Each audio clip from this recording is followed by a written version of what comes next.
So it's this idea that, yes, in sort of any particular transaction or an advisory mandate, there is a legal role. So yes, the lawyers will do whatever they need to do. But I think as lawyers, if you see additional value that you can add, if there's a question that needs to be asked, but the person who's asking it is not asking it, I always encourage lawyers, take ownership.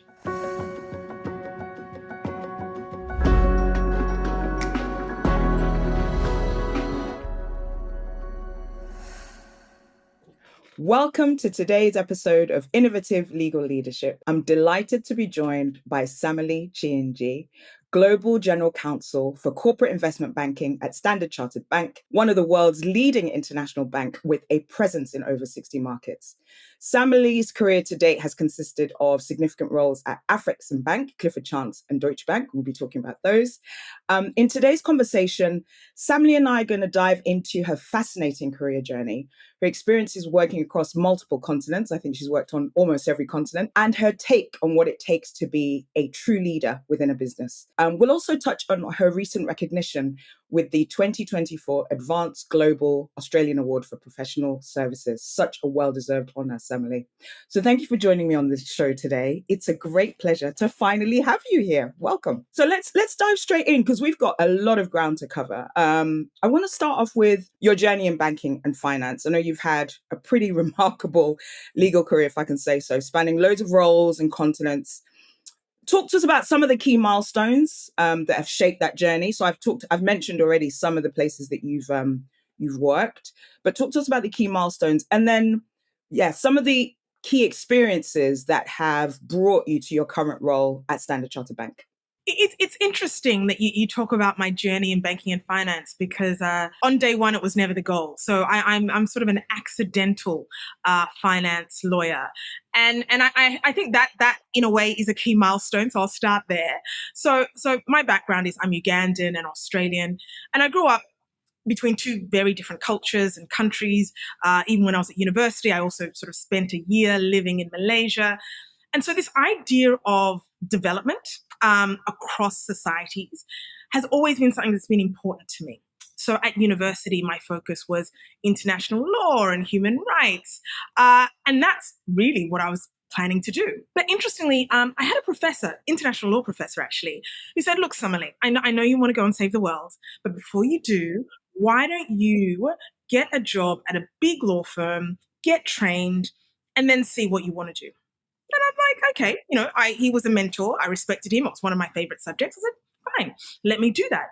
And so I ended up at a large law firm in Australia. It was Blake Dawson Waldron at that time. It's now Ashurst. And in the finance practice, which interestingly enough, I enjoyed. Nice people, intellectually challenging, but my North Star was still development.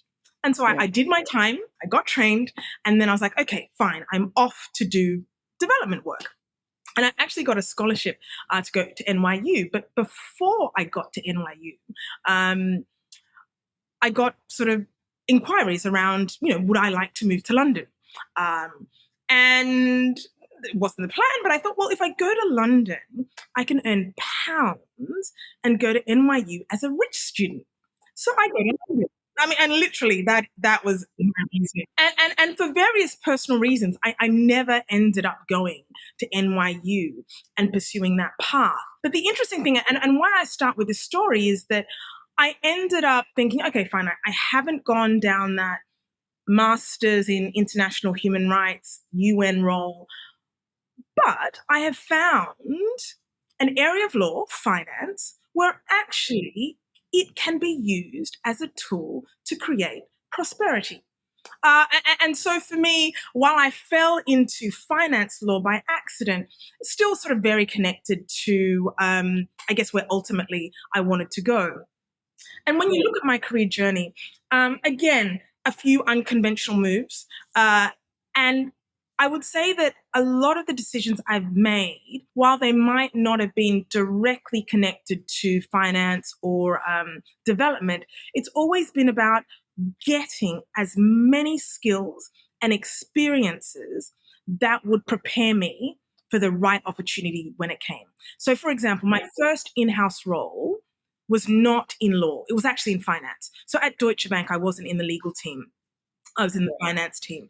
And I took that role because it was an opportunity to build a team from scratch and manage people. And I'm like, well, that's great. I'll do that for a couple of years. That will come in handy one day.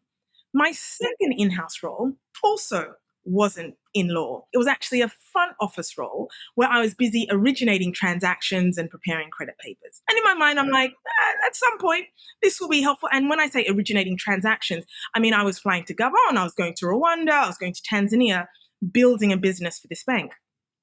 And then my third in-house role was in the legal department, and that's Afreximbank. And so when I look at that journey, Afreximbank ended up being sort of the perfect fit for my finance skills, my legal skills, my passion for development, but also these other things that I collected along the way. Building a team, managing people, and also being very involved in the credit process, which when I went to Afreximbank as part of my role, sat on various credit committees and assisted with that process. And sort of, if I bring it to today at Standard Chartered, in a way, that to me is a natural progression of really doing, in a way, what I was doing at Afreximbank, but not just for Africa, but on a global level. And again, this idea of how can we use finance to create prosperity. What a journey. And actually also the irony of having wanted to do a master's in the US. I understand the US is the only continent that you now haven't actually lived on yet. Is that correct? So let's talk about, so you've worked in Africa, in Europe, and in Asia, currently in Singapore. You've had so many, mixed, diverse experiences, and I'm pretty sure they've influenced your leadership style. You talked about taking on roles that allowed you to manage teams, building up a team. Talk to me a bit about sort of how the working across continents has influenced how you operate as a leader and how you manage your teams. Wow, that is a very big question, simply because the experiences have been so diverse. But one thing I think I would come back to is that when I look at the different countries, the first major move I made was from Sydney to London, which you wouldn't think is a culture shock, but actually was. And then, from London to Cairo to Singapore. Across those experiences, I would say developing an awareness of my own cultural biases about how I lead and how I would like to be led, and recognizing that it's not universal. And it's not necessarily right or wrong. It's just my preference, and recognizing that it is a bias and being able to adapt in the environment that I'm actually in.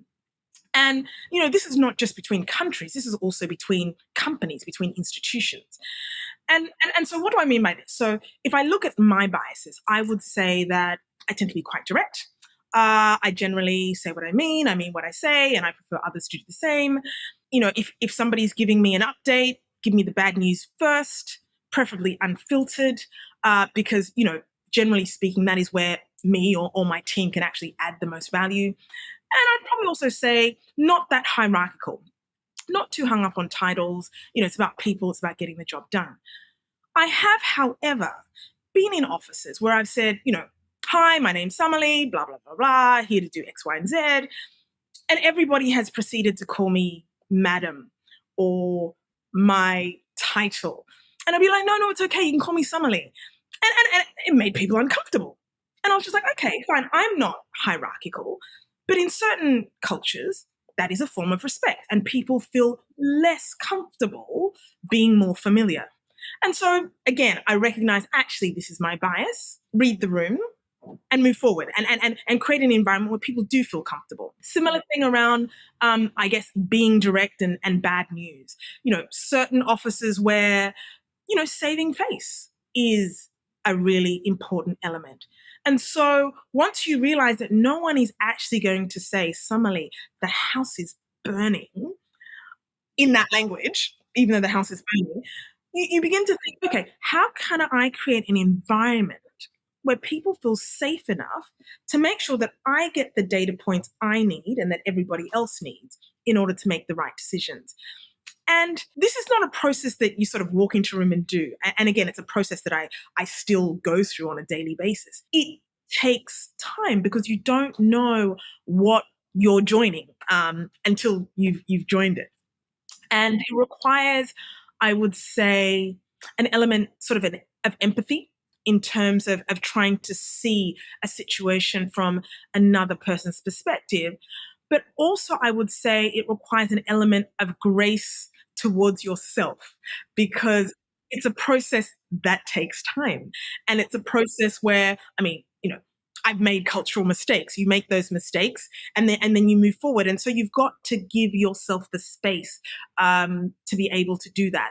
But I think it's that fundamental, for me, when I moved across cultures, that awareness that I have my own biases and recognizing that, that's not the universal position and that one needs to be adapt. That's huge because you know what you know, but you also don't know what you don't know. So it's you've got to experience it. You've got to sort of walk in and, as you say, figure it out as you're going. Would you be able to say which culture shift has been the biggest shock?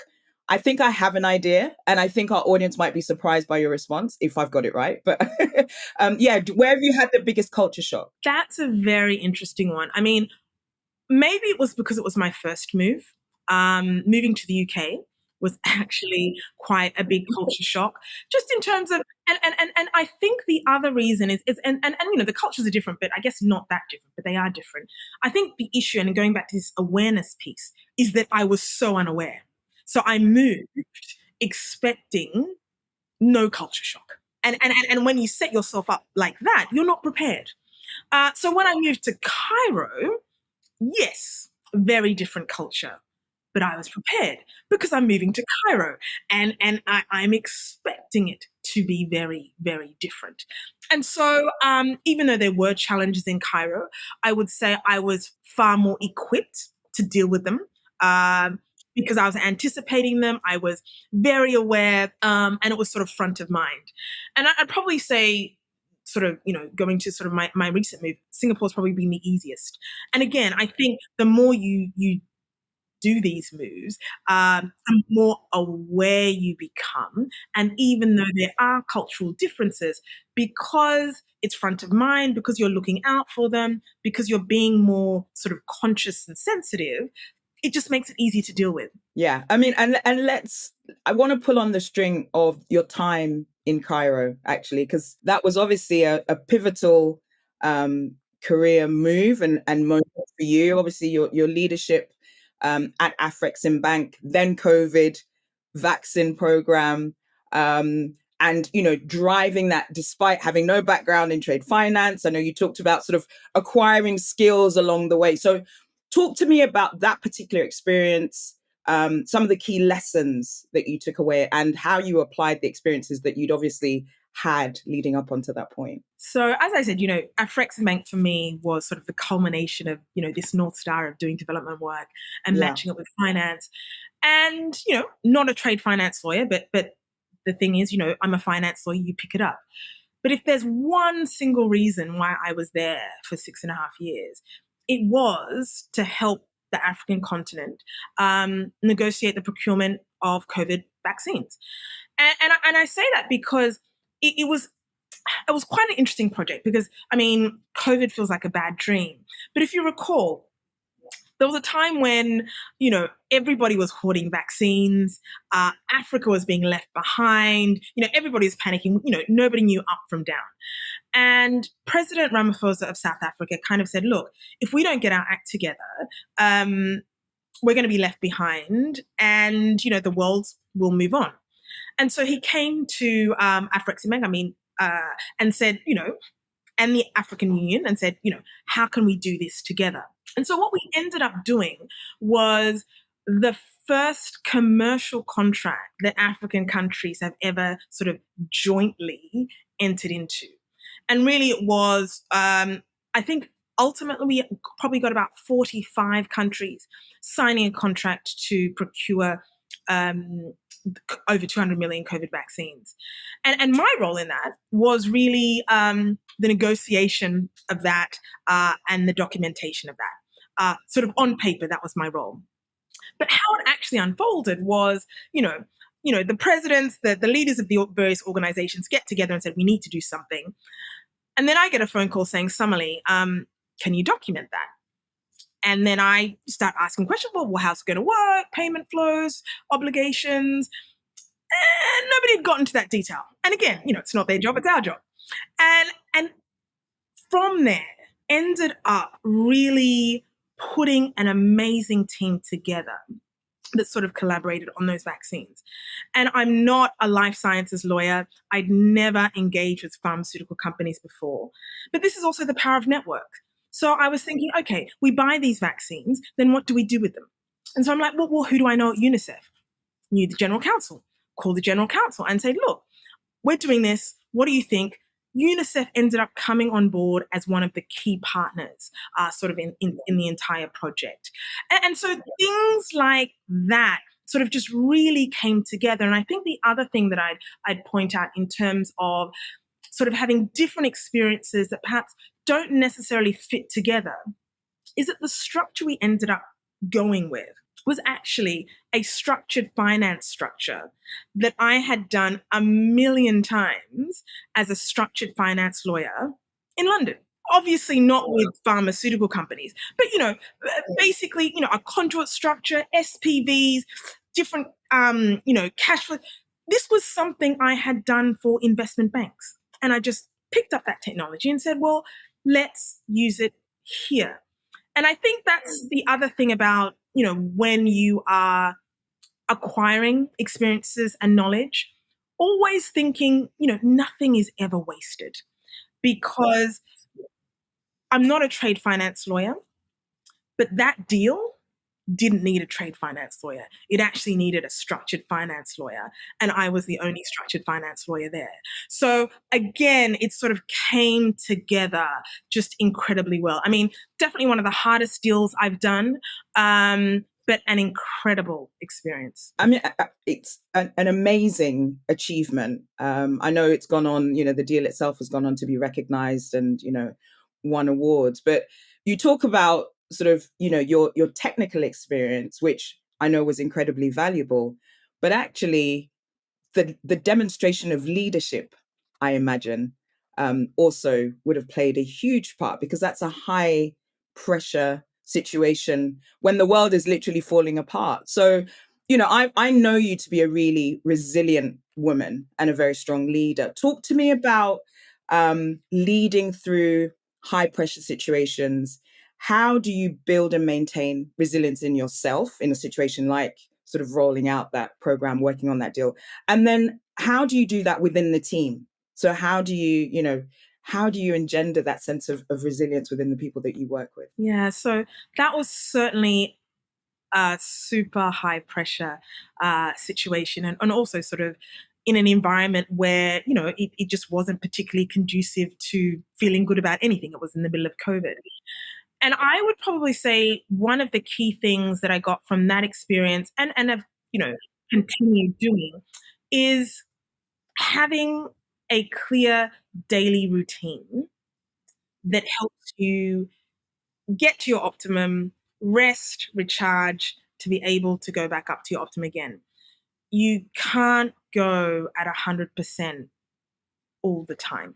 You need downtime. And I learned that particularly during that transaction, because it felt like, the time pressure, we were going at 100% sort of all the time, but actually had to build in and say, actually, no, there has to be rest time. Otherwise, we're going to get it wrong. So it's this idea that in whatever daily routine you have, and it's important that it is a daily routine, because in high pressure situations, that's when you tend to be more susceptible to bad habits, whether it's not exercising, whether it's bad food, whether it's not getting enough sleep. Having that as a routine helped me immensely.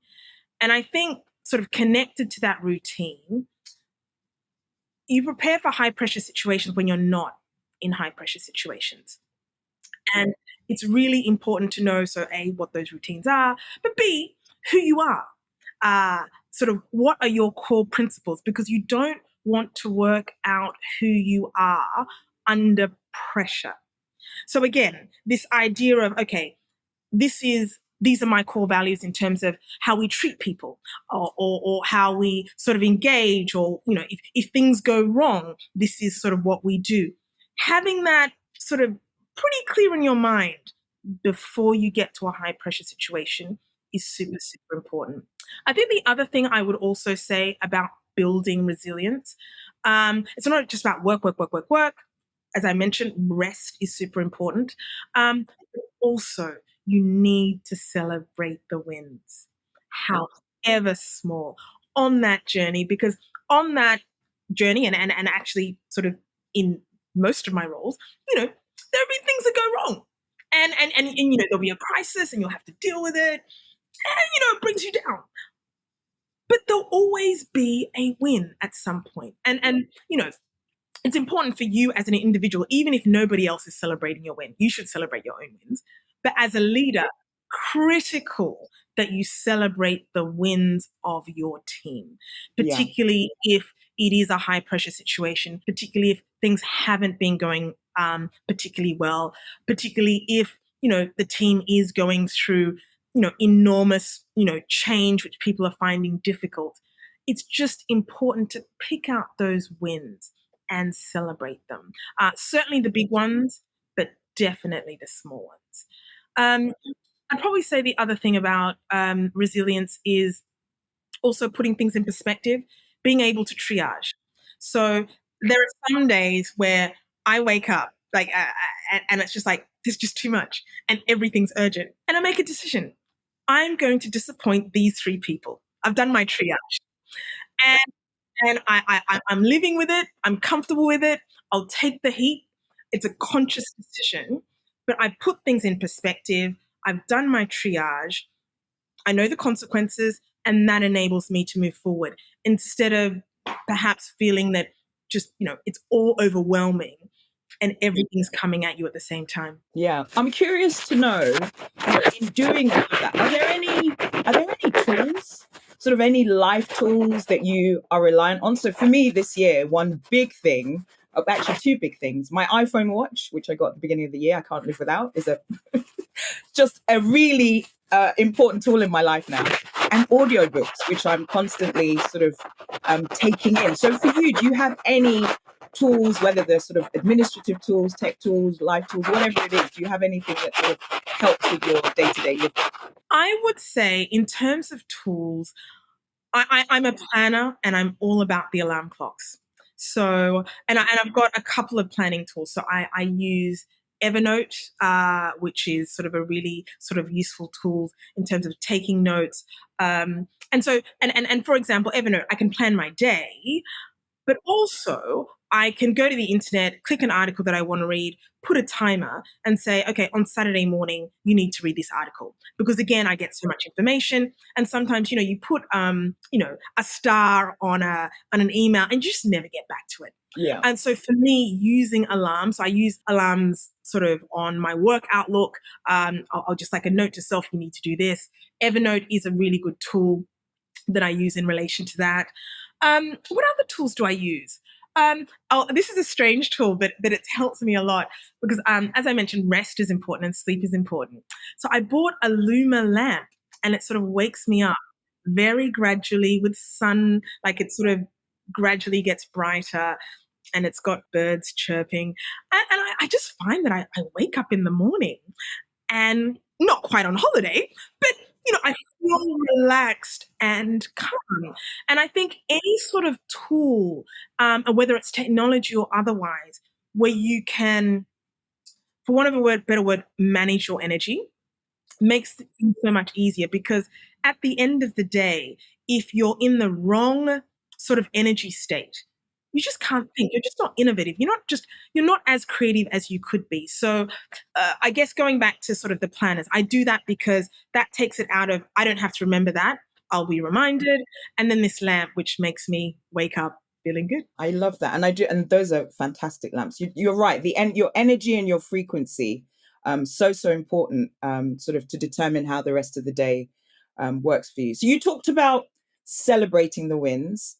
I want to celebrate a recent win for you and with you, because I mean, it was huge moment when we heard that you'd received this recognition as 2024 Advanced Global Australian Award for Professional Services. I know you've received many awards, Samallie, and very well deserved. But talk to me about what receiving that award or an award like that means to you personally and professionally, and how does it reflect on the journey you've taken in your career as an Australian? I mean, well, that award was an incredible surprise. It was one of those things where when I received the nomination, I mean, I didn't know I'd won, but when I received the nomination, I wrote to them and say, well, who nominated me? And they wouldn't tell me. But it was one of those things where quite important for me because as well, sort of as somebody who left sort of Australia almost 20 years ago and had sort of a very global career, it was just incredible that people were watching. And it was incredible that people were sort of recognizing what I was doing. And why it was particularly meaningful is because I know about the Advanced organization. So I know what they do. When I moved to London, I used to follow what they did. I was aware of the awards. And those awards used to inspire me. So I'm like, oh my gosh, these people are doing these amazing things. And so I think also it's particularly important for me to receive that award as an Australian for other Australians who might be looking for role models, be they people of color, be they women, or just someone who's taken an unconventional career path. When I look at my journey, very, very meaningful. And it was actually quite emotional because I actually traveled for the ceremony and met some of the other sort of awardees.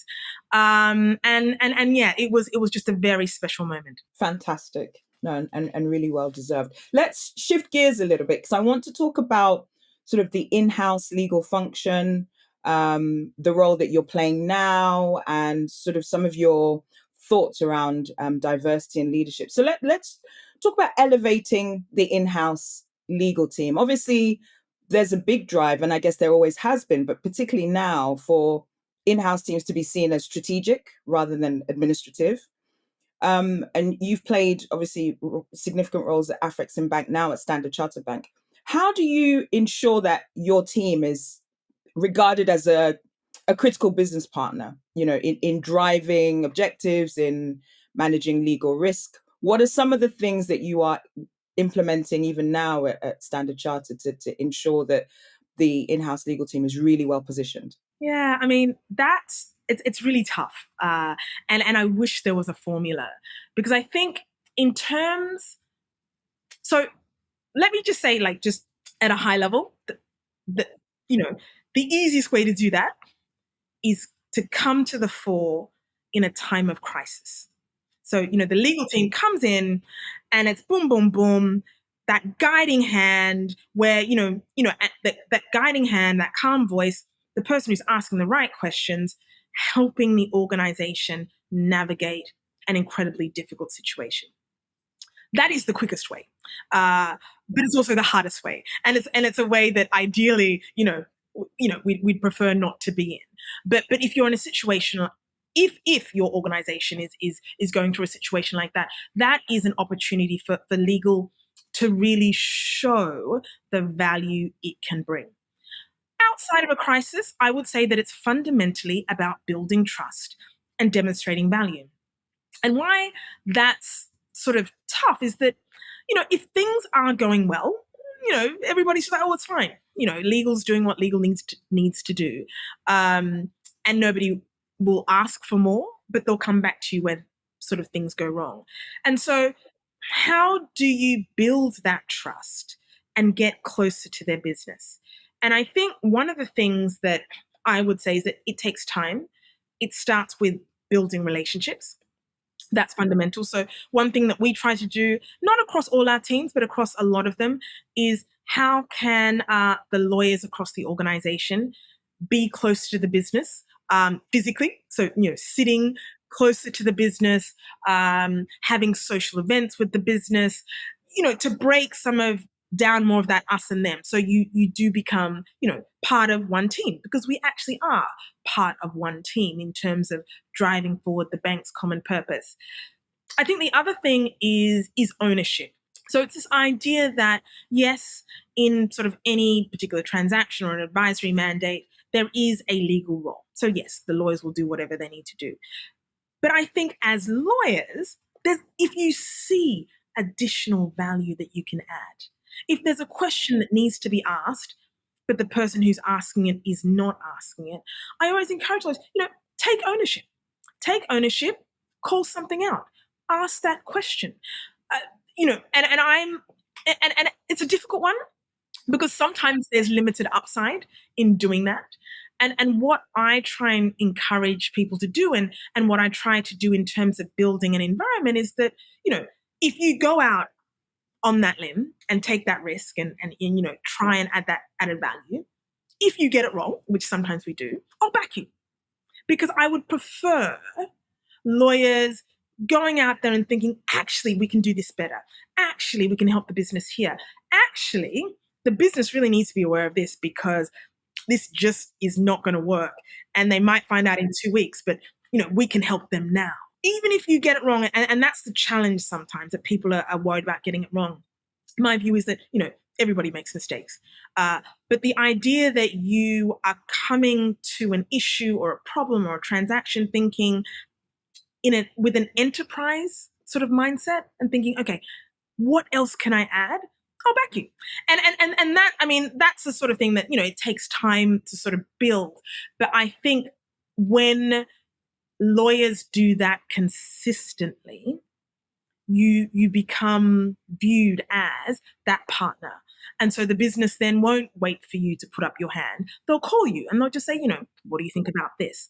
But again, it's a process that takes time, and it's really rooted in building trust, number one, and demonstrating value. So tied to that, because I can imagine that there will be people listening to this, sort of wondering, I'm not sure that I have the confidence yet to put my hand up or, take that approach. So if you're not ready to do that, or if you don't feel that you're quite in a position to do that, what would you say about other ways of perhaps trying to raise your visibility? Because visibility within any large organization is a challenge. I remember being in law firms and, just trying to figure it out then, let alone when you're in a business that is not a legal business and you're a lawyer and you're trying to ensure that people know that, you're you and you're good at what you do. So what's been your personal approach to profile raising, or perhaps what advice would you give to a young in-house lawyer who's trying to figure it out, trying to figure out how to get known? I haven't quite got the expertise yet, but I really want to, to be recognized and to be positioned. So again, I would start with relationships. So get to know people, whether that's coffee, and sometimes that's not possible. Recognize that. The other thing I would go to is over communication. Do not be shy. You have email at your disposal, and you have knowledge at your disposal. So there's been, say, a massive industry development. So, in terms of an in-house context, there's a massive industry development. In an in-house context, you will have access to amazing publications from law firms that they send you all the time. As soon as send it to the business, but don't just forward it. Send it and have a little blurb. Just say, look, came across this, thought it might be useful because of X, Y, and Z, further to our discussion last week, or whatever it might be. And again, some people might not like that, but it's one of those things where oftentimes there will be something that somebody will say, oh, actually, that's really interesting. So, and this also works in a private practice scenario.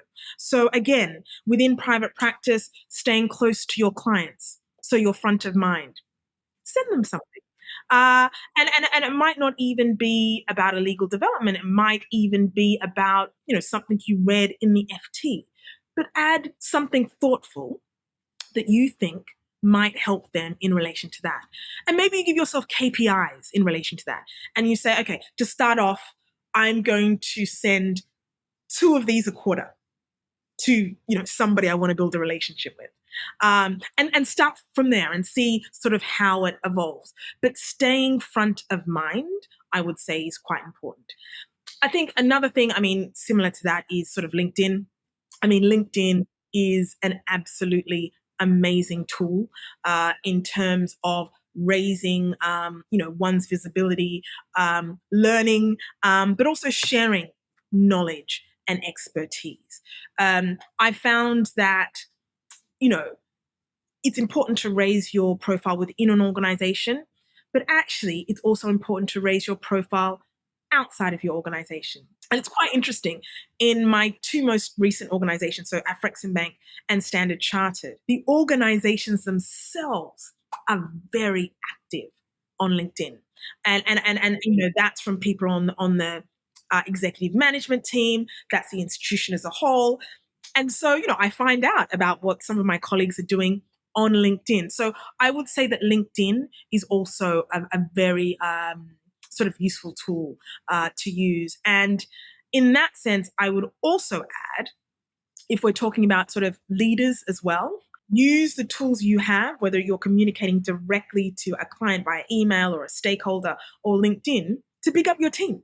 So if your team's had a win, use those tools as a means to celebrate others as well, because you elevate them, but also you remain front of mind. You're informing people about sort of the contributions that your team is making. So I'd probably say, all of that boils down to effectively having a little bit of a communication strategy for yourself and for your team. I love that. And actually, very practical advice, because it's not about even creating anything new. You've talked about curating stuff that already exists and just adding commentary on emails and that kind of thing. So I love that. Thank you.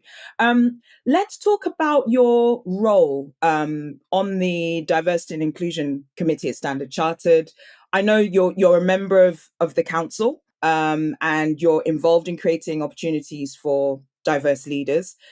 It's a topic that we have to keep talking about. So I would love to hear from you why you feel it's essential that senior leaders like yourself take on this responsibility. What's your approach to leaving the door open effectively for others to follow in your path? Because you've had an amazing career, and there'll be lots of people looking at you and sort of thinking, well, I don't know that I can do that. So what is Samallie's take on leaving the door open and driving for diversity? It's absolutely critical. And that last comment you made, when somebody sort of might look at me or somebody else and think, I can't do that. It's funny. I mentor a couple of people, and that line was actually said in the context of something, I don't think. And I said, why? What? Let's break. Why do you think that? And that's why diversity initiatives are so critical, because no one should think that. Just in terms of that is their starting point. People should be thinking, actually, if I try, if I do this, it is possible that I can make it. And one thing that I really like about Standard Chartered is that there is incredible senior stakeholder engagement when it comes to diversity. And it's something that's taken very seriously. And in terms of my approach, I would say there's sort of a macro element and a micro element. The macro element is me sitting on the council, sitting in those meetings, asking some hard questions around, yes, we're all on the same page, but how do we move the dial? What can we do differently? How do we continue to move forward so that, when we look about at what we've achieved, we're actually achieving what we've intended to do. So I really see that as my role. And, for me, I feel that it's a huge privilege and a responsibility sort of to be there in order to drive that forward, because it's also important to have diverse voices in the room. It's amazing to have allies. It's amazing to have people who are on the same page, but that diversity of thought really influences what solutions you will end up coming up with. So that's certainly sort of on the macro level, and also supporting sort of other initiatives within the organization from a policy perspective.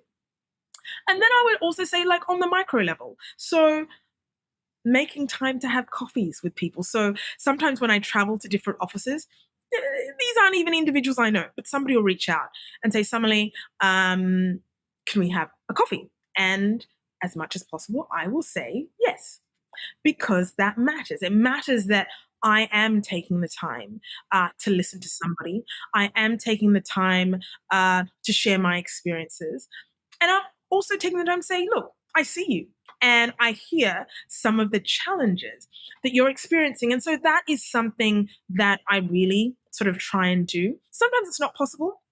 But, when it comes to things like people reaching out on email or asking for a coffee, those things matter. And I'd actually like to call out something one of my colleagues did, which I thought was fantastic. So another senior colleague within the organization, and sort of when he travels, he'll organize a dinner. And he'll sort of reach out and say, look, I'm really, and this is particularly in relation to Black and African talent, he'll say, look, I'm hosting a dinner, drop by. And it's not that he knows people, but he'll just say, look, I'm just want to bring you guys together, hear what you have to say, and enjoy a meal together. And again, things like that leaders can do, across different groups, whether it's, people of color, whether it's in relation to LGBTQ, a lot of the time people just want to be heard. Yeah. And you're able to listen when you have those interactions. And when you have those interactions, you can then take them to the macro level when you're actually discussing policy and procedures. That's hugely inspiring, because actually it's fundamentally about understanding that people want to be seen, like you said, and heard. And just making the time, just to hear those stories, someone as busy as you are with a schedule that's as crazy as yours, but still having time to, respond to emails and do coffees with people. I think that's incredibly powerful. I want to round up by asking two more questions, one that's future facing and one that's retrospective. So, future facing question: what excites you about what's on the horizon for legal? And do you have any sort of thoughts, advice as to what law firms, because I know we have law firm listeners, so what law firms and also in-house counsel should be thinking about? That's my future facing question. And then my retrospective, and I can ask you again if you forget between now and then. My retrospective question is, what advice would you give, if you could travel back in time, what advice would you give younger Samallie? So let's do the future facing one first. What excites you about what's on the horizon for legal? What's on the horizon for legal? Well, a lot. And there's a lot to be excited about, just in terms of the transformation we're witnessing through technology, through collaboration, through innovation. I mean, starting with artificial intelligence and the way it's revolutionizing research and contract analysis, to blockchain technology, which at Standard Chartered we're very, very much involved with. I mean, this is an opportunity to make legal services faster, more precise, more client-focused. It's a beautiful blank piece of paper in a way, in terms of, how do we move forward? And I would say for law firms, I think the challenge with adopting sort of the technologies that we're seeing, and that's sort of, to me, what really excites me, is for them, it's not using them as sort of mere tools, but how do they actually integrate them into their operations? And that's a process of not just onboarding, but it's also, a culture of continuous learning, of upskilling, and it's about being proactive about what their clients need. And I'd say with in-house teams, our challenge is slightly different, because we are, I'm speaking for everyone, but certainly where I sit, under growing pressure to deliver more value with fewer resources. And I think technology provides a really exciting opportunity to be able to do that. And I think it's not just the technology, similar to the situation with the law firms, but it's also, I think, as in-house lawyers, how do we focus on strategic partnerships with law firms and legal tech providers, given the constraints that we face? And that's something sort of high on my agenda in terms of exploring that, and see how, we can develop sort of those synergies. So I think for me, the opportunity not to use technology, but also the opportunity to be part of the evolution of technology, sort of as it operates sort of in the wider world, are the things that excite me. Now, to your second question, the advice I would give to a younger Samallie, I would probably start with always bet on yourself. And this is probably advice I still need to give myself. Because, imposter syndrome, it's a thief. It will take your energy, it will take your creativity, it will take your ability to adapt. The truth is, what you don't know, you can learn. That's how you got to wherever you've got to. So that's probably number one. I think the other thing I'd probably say to my younger self is you probably have more power and influence than you think. And you shouldn't be afraid to take up space. Because I think sometimes, and we talked about, somebody's scared to put up their hand, etc. At the end of the day, even if you get it wrong, the consequences aren't that, generally speaking, that dire. And, even if something doesn't go according to plan, that's data that you can use to help you going forward. So that's also something that I would say. This is probably to my younger self, but probably it's a piece of advice that I actually tend to give sort of a lot of sort of mentees that I have who say, look, I'm thinking of a career change. I'm thinking of moving jobs or country. How should I make this decision? And I always say, when you're making a big career decision, try and make the choice that's not necessarily whether it's title or money. I mean, that's also important, but also add into that mix, what is the choice that will give you the most opportunities going forward? What is the choice that will open more doors for you in the future? Because that's something that I've tended to do. So some of my choices seem odd at the time, but I'm just like, oh, actually, this will open 3 more doors because I'll have X, Y, and Z on my CV. And then the last thing is, to my 25-year-old self, have more fun. I love that. Is there a particular type of fun that you would recommend for a 25-year-old Samallie? Do you know what? I think I'm not. I don't think I'm close enough to what 25-year-olds are into now. But it's just enjoy yourself. I enjoy work, enjoy life out of work, but have fun. I think that when I look back, I think perhaps I was very, very serious, and I think there is room for fun on this journey. Wonderful. That's a brilliant note to end this interview on. Samallie, huge thanks for spending time with me today. You are a huge inspiration. I know I've said that to you many times before, but I've really loved this opportunity just to actually have this conversation about your journey, your experiences, your insights. And I really believe that our audience, our listeners, will be equally challenged and inspired by some of what you said. So thank you for all you do. Keep being an amazing example. Appreciate you. Thank you. Thank you.